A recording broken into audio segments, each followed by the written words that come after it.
L'épouse, c'est cette tranche des croyants qui marchent par l'esprit, qui obéissent à Dieu, qui se mettent au garde-à-vous devant la parole de Dieu. Ils sont violents envers leur chair, envers le diable. Ils ont décidé qu'ils ne seront pas emportés par le diable. Ils ne sont pas parfaits, mais leur cœur brûle du désir d'être trouvés agréables à l'époux. Et quand l'époux leur montre qu'ils ont quelque chose dans leur vie qui ne lui plaît pas, l'épouse n'a pas besoin de 10 000 exhortations. Elle n'a pas besoin qu'on la convainque. Quand l'époux fait seulement un regard, ce genre d'accoutrement, ce genre d'attitude, cette colère, cette amertume, ce n'est pas moi. Elle va se tourner contre l'amertume, le manque de pardon. Tu sors de mon âme, non, tu dégages de mon cœur. Maintenant, l'épouse n'a pas besoin de plusieurs prédications pour changer. Elle est consumée par l'amour de l'époux. Que ce soit ton partage. L'obsession de l'épouse, c'est uniquement être au centre de la volonté de l'époux. C'est son obsession. Elle n'essaie pas d'avoir l'approbation des hommes, de faire plaisir à tout le monde, non. Elle vit pour faire plaisir à l'époux. Quand l'épouse sait que l'époux est triste, elle est triste. Et ce qui attriste Dieu, c'est la désobéissance, c'est le péché. L'épouse, c'est la seule tranche qui est capable de détruire par ses prières les œuvres du diable, de faire barrage à la manifestation des desseins de l'antéchrist et de Satan pour la planète. L'épouse manifeste sa lumière et son éclat empêche le diable de causer un blackout sur la terre. C'est lorsqu'il y a coupure de courant et toutes les lumières sont éteintes. Même quand le diable veut faire un blackout, il y a des gens qui n'arrivent pas à contrôler parce qu'ils ne sont pas alimentés par EDF, Électricité de France. Ils sont alimentés par le Saint-Esprit. Ils ont l'huile à l'intérieur d'eux. Le diable dit, ténèbres, remplissez la terre. Et puis quand ils regardent, et pourquoi il y a toujours des lumières? C'est parce que ce sont des gens qui opèrent dans la dimension de la communion du Saint-Esprit. Que ce soit désormais ton partage au nom de Jésus. L'épouse est la tranche de l'église qui ne sera jamais aimée par le monde. Elle ne rentre pas dans le rang. Elle ne se conforme pas au monde. Le monde t'aime quand tu te conformes à son système de pensée. Ils ne vont pas t'aimer juste parce que tu choisis d'être loyal et fidèle au lieu de trahir. Trahis-le. Moi, je ne peux pas trahir. Moi, je crois à la loyauté. Je crois à la fidélité. Trahis-le. Trahis ta femme. Trompe-la. Dans ce groupe ésotérique, quand tu rentres, on lui donne une femme en cadeau de bienvenue. Il va coucher. Ah non, moi, je ne peux pas. Je ne rentre pas dans vos trucs. Gardez vos contrats. Au lieu de t'admirer, de dire, waouh, on voudrait devenir comme toi. Non. Qu'est-ce qu'il veut montrer? Qu'est-ce qu'elle veut montrer? Le monde essaie de contrôler et d'imposer la pensée unique. Dès que tu as une pensée différente, le monde te considère comme dangereux parce que incontrôlable. Quand le monde dit l'homme est l'évolution, le produit de l'évolution d'un chimpanzé, tu dis non, je viens de Dieu. J'ai été créé par Dieu. Tout de suite, la communauté des experts scientifiques, les grands philosophes, les grands chercheurs, ils disent monsieur est déséquilibré. C'est dangereux ce genre de personnes. On va te mettre des blocages. Le monde ne va pas t'aimer. Quand ils voient un enfant à l'école, tu as 8 ans, tu as une copine à l'école. C'est qui ta copine à l'école? Puis il pense être sympathique. Quand ton enfant de 8 ans dit non, nous c'est la sainteté. À 14 ans, 15 ans, 16 ans, quand ton fils est grand, les gens disent, alors toi ta meuf c'est laquelle? Elle est comment? Ah non, moi ma meuf s'appelle le Saint-Esprit. Jeune fille, tu as quel âge? J'ai 16 ans. Tu as un copain? Oui. Tu as un amoureux? Oui. Comment il s'appelle? Jésus. Comment ça, Jésus? Le monde va te haïr. Ils vont te critiquer. Ils vont dire que tu es frigide. Ils vont dire que tu es coincé. Ils vont dire que tu es anormal. Ils ne vont pas t'acclamer. Quand tu ne fais pas comme eux, ils vont te critiquer. Tu n'as pas le droit de pleurer. Tu dois assumer et être fier. Je ne peux pas me compromettre pour vous. Ça, c'est la dimension de l'épouse. Ta lumière va déranger ceux qui sont dans les ténèbres. C'est pas grave. Continue de briller par tes bonnes œuvres. Continue de briller par ta consécration. Le jour où Dieu les visitera, ce jour-là, ils vont dire gloire à Dieu. J'ai connu une femme, j'ai connu un homme. Je réalise que j'avais vu Jésus, je ne l'avais pas reconnu. Quand le dise à ton sujet au nom de Jésus, si c'est à toi que je parle, donne-moi un bon amen. Pourquoi Jésus doit venir chercher l'épouse? Tant que son épouse reste sur la terre, Dieu ne peut pas passer à la phase suivante de son plan initial de rétablissement de toutes choses. Pour comprendre le rétablissement de toutes choses, il faut comprendre le commencement. Le péché de Adam et Ève était grave, très grave, au point de déclencher la colère de Dieu et d'attirer sur Adam et Ève une condamnation à mort. Et il y en a qui pensent que le péché d'Adam et Ève se résume uniquement au fait d'avoir mangé un fruit. C'est beaucoup plus profond que manger un fruit. Vous avez vu quelqu'un qui mange un fruit, une banane, une pomme, et puis on le condamne à mort? Adam et Ève se sont rebellés contre celui qui les avait créés et qui les avait établis sur la terre. En fait, ils ont dit à Dieu par leur désobéissance, nous ne voulons pas de toi en nous et nous ne voulons pas de toi sur la terre. C'est ça, le péché d'Adam. Ils ont fait sécession, la terre et les cieux ont été séparés. Ce péché, c'était un péché de trahison, c'était un acte de rébellion. Et c'est Adam, par sa désobéissance, qui a permis au royaume des ténèbres d'entrer en Adam et en Ève et aux démons de facto qui les habitaient de contrôler le monde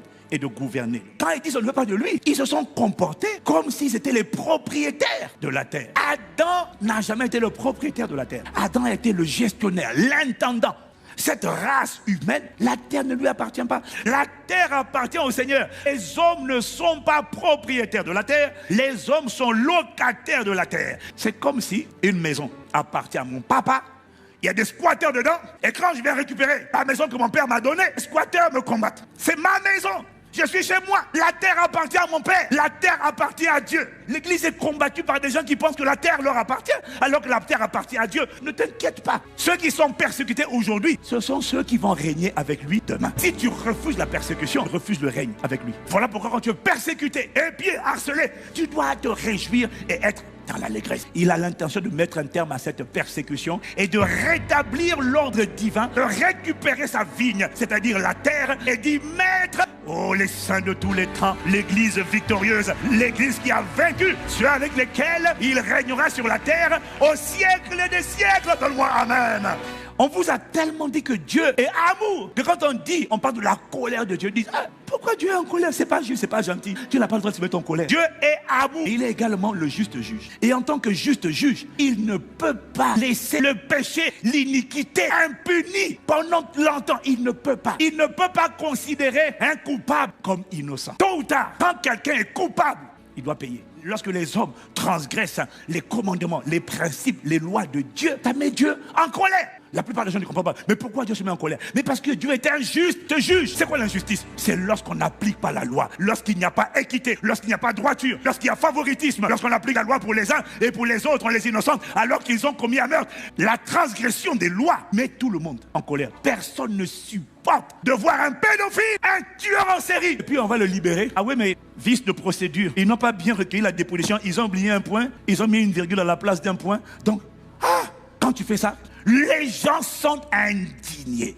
L'injustice met les gens en colère. Alors pourquoi vous avez du mal à comprendre que lorsque les lois sont transgressées, Dieu dit aime. Les gens disent je m'en fous. Dieu dit sois saint. Ils disent non, oh non, non, pas fidèle, non, donne, non, saint, saint, saint, tu seras saint. Non, je couche avec qui je veux. Les animaux, Adam, Adam, Steve, Steve, Ève, Ève. La colère de Dieu finit par éclater quand il y a trop de souillure, il y a trop d'injustice, il y a trop d'abomination, il y a trop de rébellion, il y a trop de meurtre, il y a trop de transgression de ses lois. Ça met Dieu en colère. Comme toi aussi, l'injustice te met en colère. Tu ne peux pas dire que Dieu n'est pas amour. Si, il est amour. Mais il a trouvé la solution. Pour ne pas frapper les hommes, il a choisi de se dépouiller lui-même et de se frapper lui-même. Le Père a sacrifié le Fils. Maintenant, par contre, une fois qu'il a fait ça, qu'il a livré Jésus, quelle que soit ta foi, quelle que soit ton incrédulité, pour épargner la colère de Dieu aux êtres humains, Dieu n'a pas prévu de religion. Dieu n'a prévu rien d'autre. Il n'y a aucun autre sacrifice que Jésus-Christ qui était agréé par Dieu. Jésus-Christ, ce n'est pas une religion. C'est Dieu qui a décidé de réparer lui-même dans son amour la faute des hommes en frappant le Fils, afin que quiconque croit en lui ne périsse point, mais qu'il ait la vie éternelle. Quel est le rapport avec l'épouse dans tout ça? C'est à cause de la présence de l'épouse sur la terre que Dieu n'a pas encore envoyé tous ses jugements sur la terre. Parce que l'épouse de Christ est le sel de la terre. Tous les croyants nés de nouveau sont le sel de la terre. Mais tous les croyants ne manifestent pas leur saveur. Il y en a qui sont chrétiens, aucune saveur. Parce que la saveur provient de ton obéissance, provient de ta consécration, provient de ta sainteté, provient de la pratique de la justice. Quand tu obéis à Dieu, tu as de la saveur spirituelle. Le péché te fait perdre la saveur. Et je prie si c'est ton cas, que tu retrouves la saveur au nom de Jésus. Que fait le sel? Premièrement, le sel préserve les aliments de la pourriture ou de la putréfaction. Il y a plusieurs années, à l'époque où il n'y avait pas les frigos, les congélateurs, les gens utilisaient le sel. Le sel ralentit la putréfaction et la pourriture, ralentit le processus. Parce que sans le sel, les aliments pourrissent vite. Le sel préserve. Que fait le sel? Deuxièmement, le sel donne de la saveur. Il donne un bon goût. L'épouse est la seule entité qui, par sa présence sur la terre, empêche une odeur de pourriture et de putréfaction d'envahir toute la terre. La raison pour laquelle, aux yeux de Dieu, au nez de Dieu, la terre ne pue pas, malgré les abominations des hommes, malgré l'impiété, malgré l'iniquité, malgré l'injustice. La seule raison pour laquelle la terre ne pue pas encore à l'excès, c'est parce qu'il y a l'époux. Et sa présence permet de garder de la saveur encore, permet de ralentir la pourriture sur la terre. Lorsque l'épouse de Christ sera enlevée, la seule odeur qui va se répandre et monter jusqu'au trône de la grâce, la putréfaction, la pourriture, ça va sentir mauvais partout. Et c'est à ce moment-là que le trône de la grâce va se changer en trône de jugement. Et c'est à ce moment-là que le monde entrera dans une période de jugement divin que la terre n'a jamais connue, qu'on appelle la grande tribulation. Et c'est là que plusieurs fléaux vont s'abattre que les hommes n'ont jamais vu. Ce que vous voyez aujourd'hui, c'est rien du tout. Quand l'épouse sera enlevée, les hommes, pour garder la vie, seront obligés d'adorer la bête, Satan incarné. Et quand les hommes vont adorer le diable, parce que celui qui n'aura pas la marque de la bête ne pourra ni acheter ni vendre. Donc les gens seront obligés de lui vouer un culte. Les démons vont être relâchés sur la terre. Ils vont posséder les hommes. Ils vont les rendre de plus en plus méchants. Les hommes ne s'en repentiront pas. Ils seront fiers d'être rebelles, calomniateurs, impudiques. On va voir des niveaux d'abomination. On le voit déjà. Et ça va aller en s'amplifiant. Cette idolâtrie atteindra son apogée lorsque la bête sera révélée aux hommes et qu'ils vont l'adorer. Parce que l'idolâtrie, c'est la plus grande injure envers le Créateur. Quand ça se produira, c'est là que ma justice, ma vengeance, ma colère va s'abattre sur la terre. Et le Jésus que tu vois bon là, quand on va passer à la grande tribulation, ça ne sera plus le Dieu de grâce, ça sera le Dieu de jugement. C'est sa colère qui va parler. Parce qu'il n'y aura plus le sel. Le sel est enlevé. Dès qu'un homme pêche, ça pue. Mais le problème, c'est que Dieu est saint. Et Dieu est un juste juge. Je te promets, il n'y a personne qui a envie d'être sur la terre à ce moment-là. Quand ça arrivera, ça va être le jour de la colère de l'agneau. L'épouse de Christ est la seule qui retient encore aujourd'hui le bras de jugement de Dieu. Pourquoi? Parce qu'elle est le sel. Et de la même manière que Dieu a d'abord mis Noé à l'abri avant d'envoyer le déluge. De la même manière que Dieu a d'abord fait sortir Lot et sa famille. Il a fait sortir de Sodome et Gomorrhe avant d'envoyer la pluie de soufre et de feu.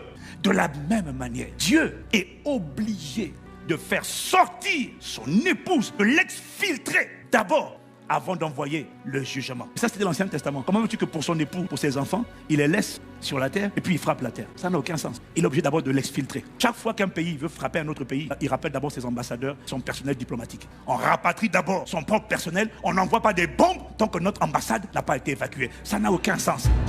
Ça n'a aucun sens. Voilà pourquoi l'épouse de Christ ne peut pas entrer dans la grande tribulation. Elle ne peut pas. Pourquoi? Parce que la grande tribulation, c'est la manifestation de la colère de l'agneau. Comment l'agneau peut-il se mettre en colère envers son épouse alors qu'elle s'est préparée pour lui, alors qu'elle s'est parée pour lui, alors qu'elle s'est sanctifiée pour lui? Comment veux-tu que l'agneau déverse sa colère sur son épouse alors qu'elle est irréprochable? C'est impossible. Jésus qui nous délivre de la colère à venir. Jésus nous délivre de la colère qui arrive. Jésus ne nous laisse pas dans la colère qui arrive. Il est là pour nous délivrer. Maintenant que nous sommes justifiés, il ne peut pas envoyer ces fléaux, ces catastrophes, ces jugements. Non. Pourquoi est-ce que tu es en train de te dire ça? Tout le monde parle de la fin du monde. Et beaucoup te disent, ce que tu vois là, c'est la grande tribulation. On est dans la grande tribulation. Quoi? On est dans la grande tribulation où? La grande tribulation, c'est l'ouverture des 7 sceaux. Apocalypse 6 te dit que ce qui va s'arriver sur la terre là, ça s'appelle la colère. Nous ne sommes pas dans la grande tribulation. Beaucoup confondent tribulation et grande tribulation. Le coronavirus, c'est une tribulation pour les hommes. Mais ce n'est pas la grande tribulation. La grande tribulation, quand elle viendra, ça va être terrible. J'ai compassion des gens qui vont rester sur la terre. J'ai compassion des chrétiens qui vont traverser ça. Les gens terrorisés, il y en a qui vont rendre l'âme à cause de la peur. Le corona a fait peur aux gens, c'est vrai. Mais la plupart des gens ne sont pas morts par crise cardiaque. Mais dans la grande tribulation, tu n'as pas envie d'être là. Profite du Dieu bon que tu connais aujourd'hui. Ça sera toujours le même Dieu, mais ça ne sera plus la même dispensation. Ça ne sera plus la grâce, ça sera la tribulation, le jugement. Il ne veut pas que sa colère s'oriente vers toi. C'est pour ça qu'il te demande de te cacher en Christ. En Christ, la colère de Dieu a déjà été manifestée. Il a mis sa colère sur Christ afin que tu sois épargné. Quand j'entends ces choses, je me dis, je ne peux pas me permettre de jouer avec ma vie. Celui qui joue avec sa vie, celui qui n'entre pas dans la dimension de l'épouse maintenant, va devoir entrer dans la grande tribulation. La grande tribulation, beaucoup seront sauvés et beaucoup, ils seront nombreux, à préférer mourir plutôt que de porter la marque de la bête. Mais pourquoi te faire décapiter? Parce qu'ils disent qu'ils seront décapités. Adore la bête. Non! Coupe la tête. Quand tu lis les Écritures, ça veut dire que la mort, pas par pendaison, par décapitation, va revenir et sera acceptée par tous les pays développés comme étant la sentence de mort pour les rebelles, pour ceux qui refusent d'adorer la bête. Pourquoi risquer de perdre ta vie décapitée, sachant que les chrétiens qui vont entrer dans la grande tribulation, parce qu'ils auront raté l'enlèvement, vont devoir se sauver au prix de leur propre sang, mais ils ne vivront pas les noces de l'agneau. Ils mourront, ils vont aller au ciel, mais ils n'auront pas encore ressuscité. Eux, les martyrs de la grande tribulation, ne vont ressusciter qu'à la fin des 7 ans. Ils viendront quand la fête est finie. Quelle tristesse. J'ai envie de te supplier, ne joue pas avec ta vie. Tu n'as pas envie de vivre cette époque-là. Je t'en supplie.